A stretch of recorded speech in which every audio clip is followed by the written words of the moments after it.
సిద్దిపేట పట్టణంలో కొంత స్థలాన్ని కబ్జా చేశారని తనపై వస్తున్న ఆరోపణలో ఎలాంటి నిజం లేదని కౌన్సిలర్ బ్రహ్మం తెలిపారు. సిద్దిపేట ప్రెస్ క్లబ్లో నిర్వహించిన మీడియా సమావేశంలో మాట్లాడిన ఆయన పట్టణ పరిధిలో 1340 సర్వే నెంబర్లో పట్టాదారు నుండి తాను స్థలం కొనుగోలు చేశానని తెలిపారు. ఈ స్థలానికి సంబంధించిన అన్ని రకాల పత్రాలు తమ వద్ద ఉన్నాయన్నారు. ఎన్నో సంవత్సరాలుగా పట్టాదారుగా ఉంటున్న వారి వద్ద నుంచి తాను నేరుగా ఆ స్థలాన్ని రిజిస్ట్రేషన్ చేయించుకున్నానని తెలిపారు. అయితే ఆ స్థలంపై ఎలాంటి హక్కులు లేకుండా పత్రాలు సృష్టించిన కొంతమంది రియల్ ఎస్టేట్ వ్యాపారులు ఈ స్థలాన్ని ప్లాటుగా చేసి అమాయకులకు అమ్ముకున్నారని ఆరోపించారు. పైగా తాను కొనుగోలు చేసిన స్థలంలోకి తాను వెళ్తే కబ్జా చేస్తున్నారని చెప్పడం వారి అవివేకమన్నారు. దీనిపై రెవెన్యూ అధికారులు స్పందించి పూర్తి విచారణ జరిపి తమతో పాటు ప్లాట్లు కొన్నవారికి న్యాయం చేయాలన్నారు. పరంపోకు జాగాలు అమ్ముకునే వ్యక్తులు నా మీద కొంచెం అలిగేషన్ చేసిరని నాకు వినబడింది.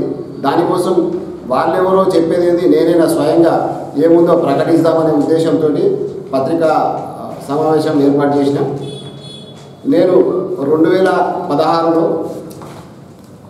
నజీరుద్దీన్ దగ్గర 1640 సర్వే నెంబర్లో 1 ఎకరం 5 గుంటలు ల్యాండ్ ఖరీదు చేసిన 2000 సంవత్సరంలో. ఇది నేను చెప్పాల్సిన అవసరం లేదు, నేను కోర్టుకే చేసుకోవచ్చు.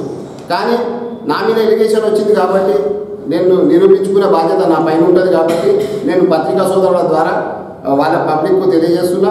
మరియు ఒక విన్నపం ఏం చేస్తున్నానంటే ఆర్డీఓ గారికైనా కానీ, కలెక్టర్ గారికైనా కానీ, ఎంఆర్ఓ గారికైనా కానీ ఇలాంటి దయచేసి ప్రోత్సహించకుండా వాటిపై చర్య తీసుకోవాలని, ఆడ ఎవరైతే బాధితులు ఉన్నారో, ఎవరైతే వీళ్ళ ద్వారా మోసపోయి ల్యాండ్ కొనుక్కొని ప్లాట్ కొనుక్కున్నారో వాళ్ళకు కూడా న్యాయం చేయాలని నేను కోరుకుంటున్నాను.